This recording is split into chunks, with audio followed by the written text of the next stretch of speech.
حضرت سیدنا ابو ابراہیم یمانی رحمۃ اللہ تعالی علیہ فرماتے ہیں، ایک مرتبہ ہم چند رفقا حضرت سیدنا ابراہیم بن ادہم علیہ رحمۃ اللہ العظم کی ہمراہی میں سمندر کے قریب ایک وادی کی طرف گئے۔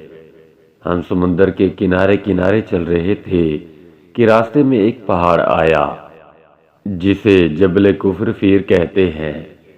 وہاں ہم نے کچھ دیر قیام کیا اور پھر سفر پر روانہ ہو گئے۔ راستے میں ایک گھنا جنگل آیا جس میں بکثرت خشک درخت اور خشک جھاڑیاں تھیں۔ شام قریب تھی، سردیوں کا موسم تھا۔ ہم نے حضرت سیدنا ابراہیم بن ادہم علیہ رحمۃ اللہ الاکرم کی بارگاہ میں عرض کی، حضور اگر آپ مناسب سمجھیں تو آج رات ہم ساحل سمندر پر گزار لیتے ہیں۔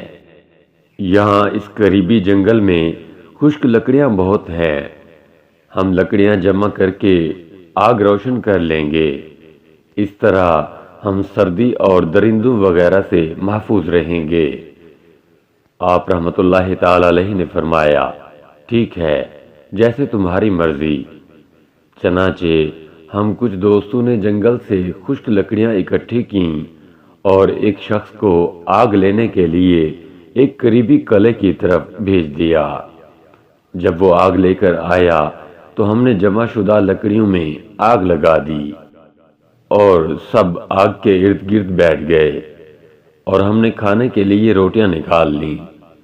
اچانک ہم میں سے ایک شخص نے کہا، دیکھو ان لکڑیوں سے کیسے انگارے بن گئے ہیں، اے کاش ہمارے پاس گوشت ہوتا تو ہم اسے ان انگاروں پر بھون لیتے۔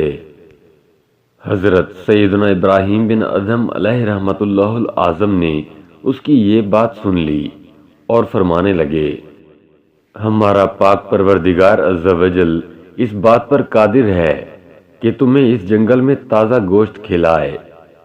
ابھی آپ رحمت اللہ تعالی علیہ یہ بات فرما ہی رہے تھے کہ اچانک ایک طرف سے شیر نمودار ہوا جو ایک فربہ ہرن کے پیچھے بھاگ رہا تھا۔ ہرن کا رخ ہماری ہی طرف تھا۔ جب ہرن ہم سے کچھ فاصلے پر رہ گیا تو شیر نے اس پر چھلانگ لگائی اور اس کی گردن پر شدید حملہ کیا جس سے وہ تڑپنے لگا۔ یہ دیکھ کر حضرت سیدنا ابراہیم بن ادہم علیہ رحمۃ اللہ العظم اٹھے اور اس ہرن کی طرف لپکے۔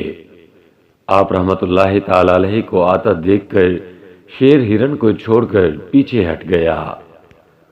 آپ رحمت اللہ تعالی علیہ نے فرمایا، یہ رزق اللہ عز و جل نے ہمارے لیے بھیجا ہے۔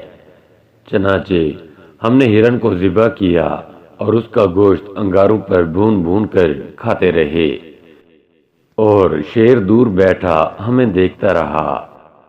اسی طرح ہماری ساری رات گزر گئی۔ سچ ہے کہ جو اس پاک ذات پر کامل یقین رکھتا ہے وہ کبھی مایوس نہیں کرتا۔